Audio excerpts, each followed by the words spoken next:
my Trey Lance take. And Here we go. It's a brief take. No, here we go. It's brief. Hold on, let me. You need to get loose because you're not going to like it, Alan. I know. You're not going to like it. I've been waiting for this. And it's based on what I find to be a number of pieces of evidence as well as what I've seen with my own eyes. Okay. Trey Lance isn't very good. He's not good enough to be QB1 for a team that fancies itself as a Super Bowl contender. He's not accurate enough. He doesn't move as well as they thought he could move, which is what we saw when they ran him into the ground last year. He hasn't developed as quickly as the 49ers would have wanted him to develop, and the finger was an issue. It affected his mechanics, and he has fixed his mechanics. The way he threw the football right away from his rookie year on was awkward. It was not a fluid motion, a lot of wasted motion. I don't think that the team has the faith in Trey Lance at this point, entering year 3, to feel good about giving him the keys if something were to happen to Brock Purdy. And because of that, I do think at some point here in the not-so-distant future, they're going to trade Trey Lance, and they're going to use Sam Darnold as their backup. Kyle Shanahan is of the same mind as I am, I believe. Trey Lance is not good enough. End of take. Right now. Right. Right now. He might be good enough in a year, 3 years, 7 years. I doubt he'll be given that much of a leash in terms of, being able to be patient to eventually be good enough. I don't think that right now, if this team were, I don't know, pick any really bottom-dwelling team. Carolina is a good example. Carolina's in a spot where they can suffer through bad quarterback play. The Houston Texans, they could play Trey Lance and say, like Davis Mills. They gave Davis Mills an entire season, and Davis Mills showed that he's all right. He's not good enough to be a quarterback of a really good team. And I think that's where Trey Lance is on this team. And as a result, I think that they're going to find a way to move off of Trey Lance. Lot to take in there. I probably would have to agree with the part of your take in terms of timing, because Trey Lance, we haven't seen enough of Trey Lance to know. And just by default, we've seen more of Brock Purdy. He played at a high level, regardless of whether you think it's because of the weapons and the defense. It's what we saw. So that's what you have to go with. But I would definitely not say that Trey Lance is done, right? But in terms of San Francisco, I think that that's the tough situation because they need to go now. And going back to the 2 timeline conversation, how often do you see this? Normally, the top picks are made by bad teams. When is the last time, think off the top of your head, Dibs, when is the last time a team has been in this situation where we have a Super Bowl ready team, all we're missing is a quarterback? So you know what we're going to do? Instead of going out and trading for a quarterback that we know has done some things in this league, we're going to get a dude who I wouldn't say barely played in the FCS, but hasn't played in the FCS this past year because of COVID, and it is the FCS, no disrespect to the FCS, and we're going to believe that he's going to be ready in a year or 2 years to take us to the Super Bowl and be our franchise guy. It was a tall order from the get-go. So the expectations are different, and I don't know what this would have looked like with any other QB in that draft besides maybe Trevor Lawrence. All I know is what it looked like with Trey Lance, and on top of that, he got injured. So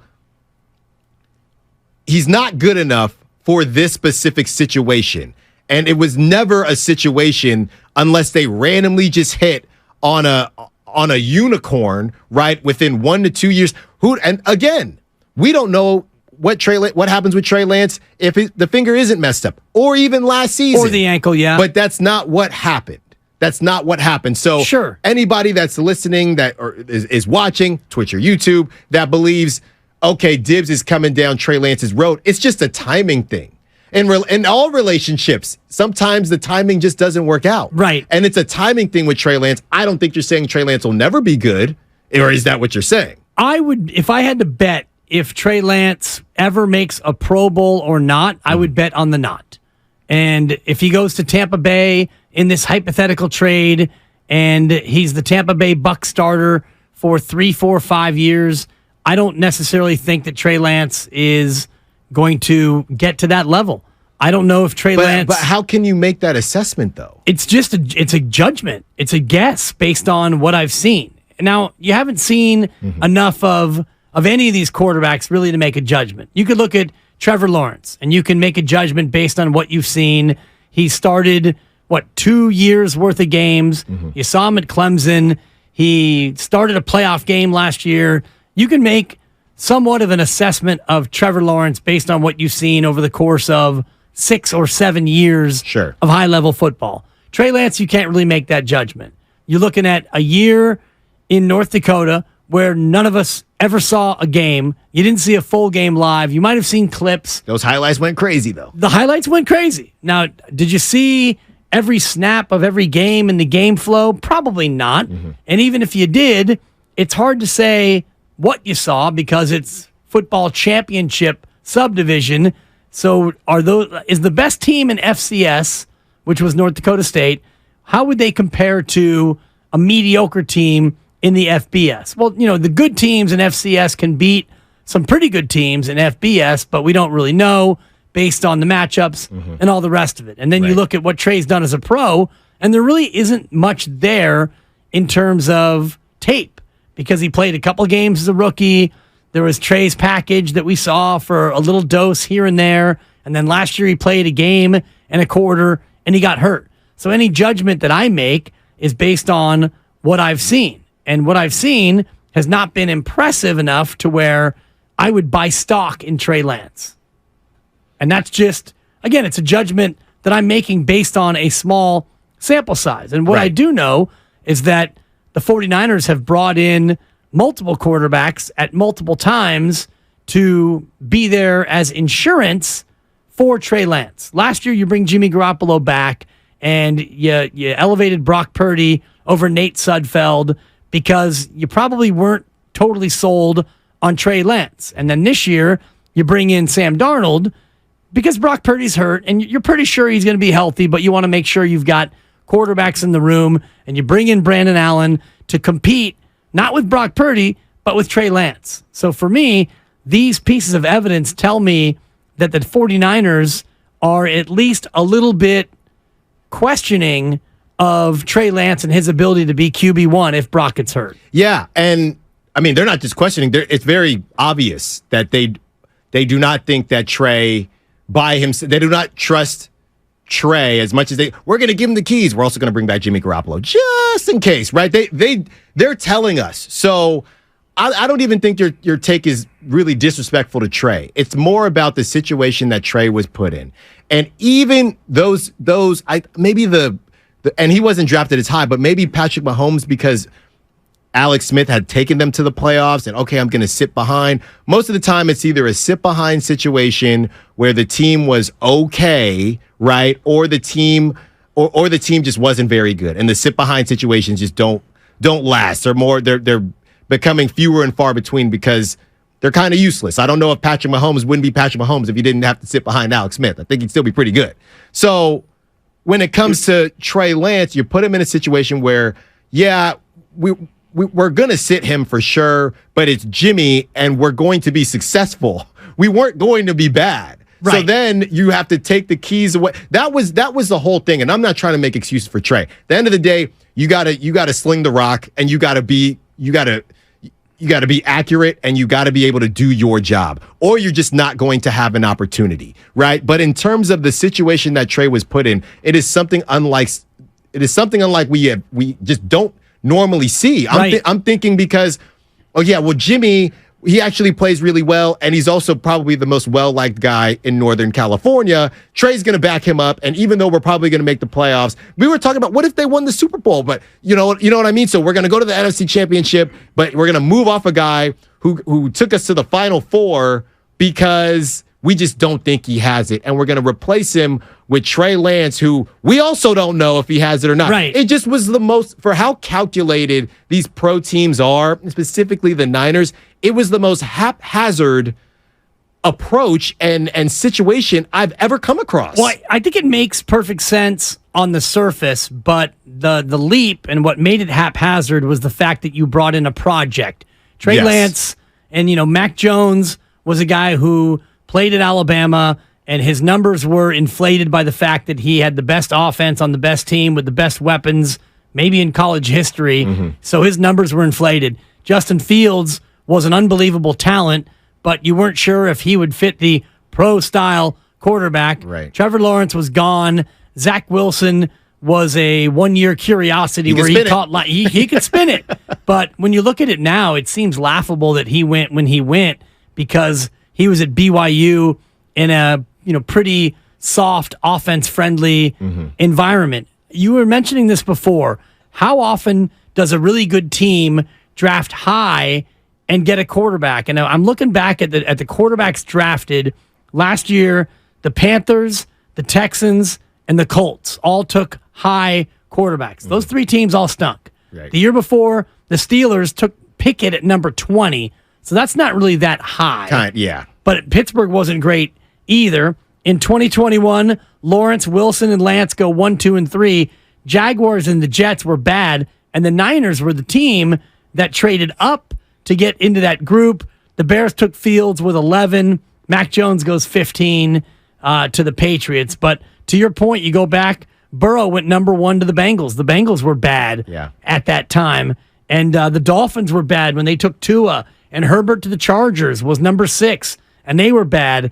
Your point is a good one in terms of the unique nature of a really good team in a championship window going high to take a quarterback. And then what makes it haphazard is the fact that they drafted a project. Right. Because Trey Lance had 1 year at AAA, basically, of college football, and you drafted him hoping that in a year he could be ready to replace Jimmy G.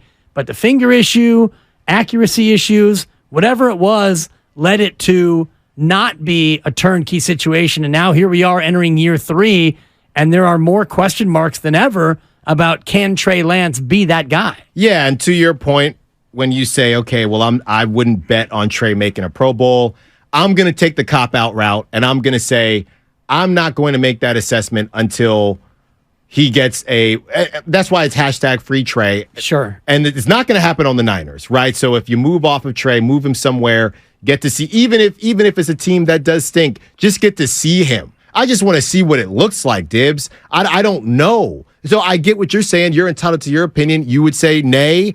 I would say, hey, I don't know what to say. And I don't know what I'm going to say yet. But from Franchise in Danville, he says everyone makes the Pro Bowl nowadays, Dibs. And sure, but we get, is he going to be a good quarterback or not? Is he going to be a franchise guy? That's the question. Can Trey Lance be a franchise guy?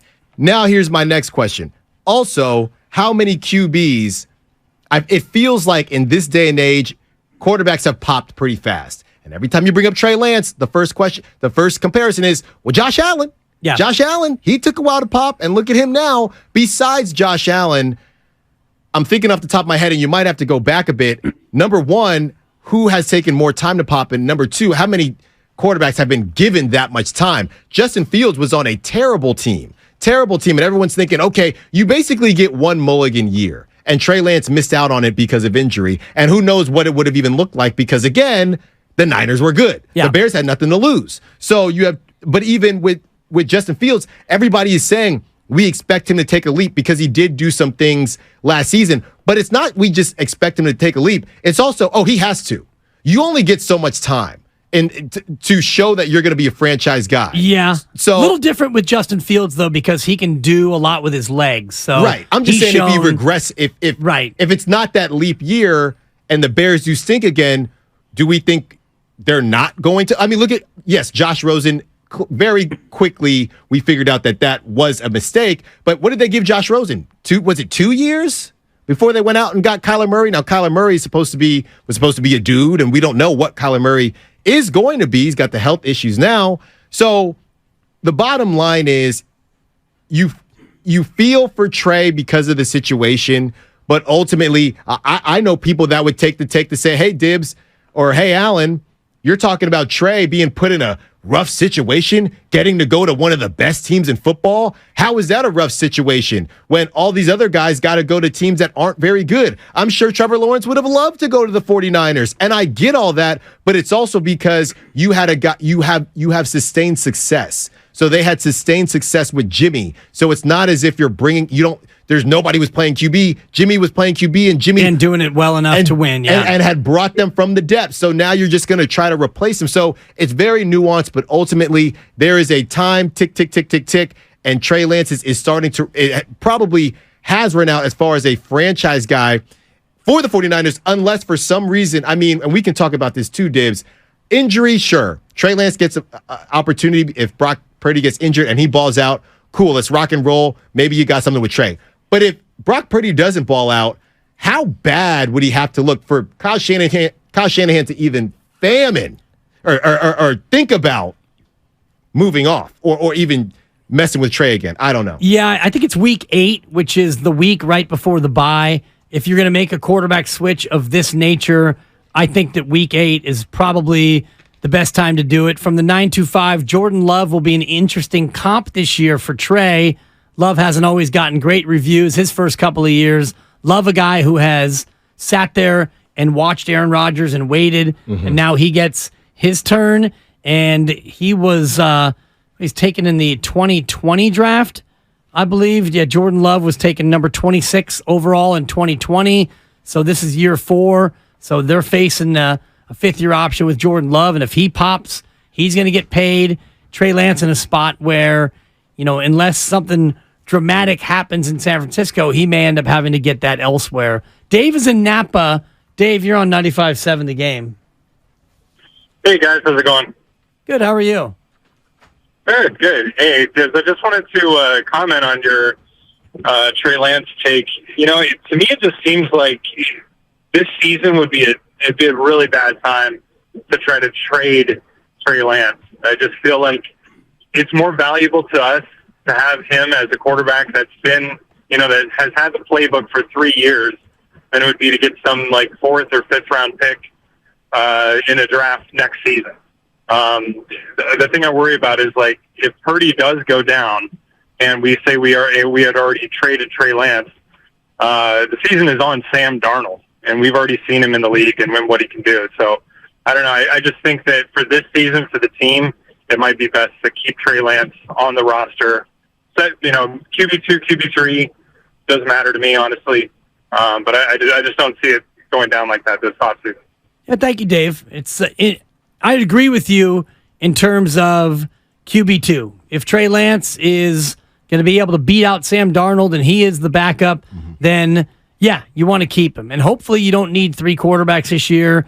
Last year you ended up needing 5, and you ran out of QBs because QB4 got a concussion in the NFC Championship game, and you didn't have a QB5. You had Jimmy G over there hoping to be ready for the Super Bowl, but he was unable to go. Trey Lance with the broken ankle wasn't ready either, so you basically ran out of quarterbacks. So the thing that interests me about all this, Alan, is that notion of Trey Lance versus Sam Darnold. Here's Kyle Shanahan on Sam Darnold's progress in camp from earlier today. I think Sam's gotten better each practice. It's his first time in this offense, and I've been really encouraged with just how he spits the plays out, how he can call them, where he is now compared to the first couple days. He doesn't seem like it's his first time going through it, so he's getting better each week, getting more comfortable, and I'm excited to see him in some of these games. Some high praise there in terms of what Dave was concerned about. A guy in the system for 3 years, Trey Lance. Kyle Shanahan saying that Sam Darnold has been great at spitting the plays out in the huddle, knowing the terminology. And I wonder what you think about Sam Darnold and where he's been and how he's played. Can a Tiger change his stripes? Is Sam Darnold able to come to this system with a better quarterback coach, a better offense, a better system? Can Sam Darnold live up to the draft hype that he had when he was taken, number 3 overall? Well, this is going to be the best roster he's ever been on, right? And he's going to be asked to do the least that he's ever been asked to do. I compared him, or if he is able to revamp his career, it would be similar to Andrew Wiggins. Maybe your expectations have changed, and maybe you can live up to them if you're even necessary, right? If Brock Purdy stays healthy, then this is a moot point. Real quick, Dibs, just thinking about Sam Darnold and now Zach Wilson, that's the thing. You can come down, and we had a caller not too long ago come down Kyle Shanahan's road, and I get it for the Trey Lance pick, and we've been coming down his road a little bit because it didn't make sense, right? But look at the Jets. They've essentially gone through it all, and then they make up for it with getting Aaron Rodgers, but they went through Sam Darnold, and I don't know if Zach Wilson is officially a bust, but he didn't look great. So you've had two opportunities at the top, and you've missed on both a number 3 and a number 2 pick. So this happens. You don't want it to happen, but if the Niners are able to say, "Hey, we messed up getting Trey. We thought it would work out. We're just gonna wear it. We're just gonna wear it."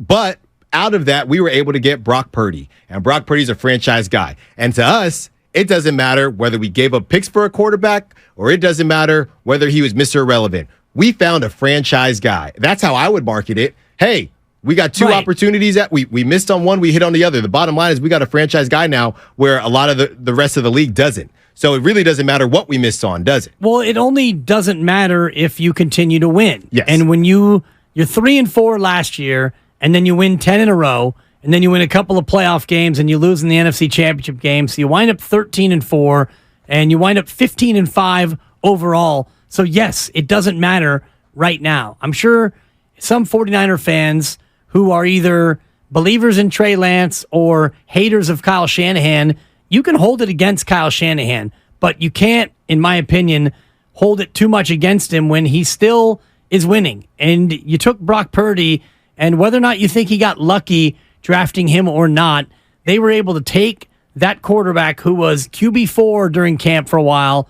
He beats out Sudsy. He becomes QB3, and then they coached him up and prepared him to the point where when he hit the field, the offense got better. Brock Purdy looked amazing, and you won game after game after game. So for me, you can criticize Shanahan for the Trey Lance pick if eventually Lance goes on and if he's a bust, or even if they trade Trey Lance. Let's say that this hypothetical Tampa Bay trade happens in this dream scenario where you trade Lance to Tampa, you swap second-round picks for next year, and you get a third from Tampa. You send Tampa a 6th, and now Trey Lance is a Buccaneer. And Trey Lance goes out, and he balls out. Well, now you can be critical of Kyle Shanahan for giving up on Trey and for not giving Trey a shot here and all the things. But if the Niners trade Trey Lance for those picks and then they go 14-3 and they win the Super Bowl, what are we doing here? It never happened. Right. It never happened. I mean, you can be critical of Kyle Shanahan, but at the same time, if the dude goes out and wins the Super Bowl after blowing the pick, I don't know how critical you can really be. The question becomes really, number one, how much Kyle Shanahan thinks this matters. And my thought process is he doesn't think that this matters very much. But ultimately, the question is, do the Niners, okay, you can call Brock Purdy the real deal. You can call Brock Purdy QB1. Do the Niners believe at this moment in time that they have their franchise guy? That's really what I'm curious about. Because I do still believe that Kyle Shanahan is still operating as, okay, well, Brock is the guy right now. Again, we talked about Farhan being Drake with commitment issues. Kyle is not really too far behind him either in terms of the commitment issues. Would Kyle sit there and say, Brock is our franchise guy? Maybe not right now. Not right now. Not right now. No. So all the fans want to go ahead and say Brock's going to be the quarterback for the next 5-10 years. But I don't think Kyle Shanahan would say that, which I guess in turn, unless you really believe in Sam Darnold, would go against trading Trey Lance because we don't know what we have with Trey. Right. We like what we have with Brock, but it's still a small sample size either way. That's a great point because you ultimately need to hedge not only for the future, but you also need to hedge for this year. And if Trey and Sam are close in terms of who the backup will be for Brock, then it behooves you to keep Trey because if Brock doesn't play well or if Brock sustains another major injury, you've got an insurance policy in Trey Lance, not only for next year, but for future years, whereas Sam Darnold is a one and done based on his contract. 888-957-9570. Great conversation here with Alan Stiles in for Mark Willard. Let's go to Luis in Oakland. What's going on, Luis? What are you doing? Yo, I'm sitting up here listening to the Dibonomics dropping the game, man, dropping the G in 95.7. Yo, it's good to hear from you, Dibs. I've been on a unfortunate vacation, but I'm back now. I turned to radio, and you on here, man. You know, I'm a longtime supporter of you since the Rise Guys, since you formed ball, Tro Neal, and it's always good to hear, you know what I mean, some Bay Area love from somebody who actually knows it, lives it, breathes it, and is doing it, bro. So shout out to you, Dibs. Luis, thank you, and man, it's great to have you back. It's been tough without you, Luis. I'll be honest. It's been hard for me to pull myself up by the bootstraps and stay after it, but it's got to make you feel good, Styles, when the listeners praise you. I'm reading the text line, and I'm getting buried, and I see you, 925. Terrible take, Dibs. He shouldn't be on the air. I get you, 925. Not all my takes are going to land with everyone. We have unleashed. I was called out during the break. We have unleashed. For being a little bit too soft. Grandy called me out. You called me out. Lucas was about to pile on, but he saw that my lower lip was starting to quiver. So I had to bring the heat here, Grandy. You did. Hey, best segment of the week, I think. Appreciate it. You pissed me off, Mark. I know what. It's got to give you a little extra push, get you moving there. I appreciate it.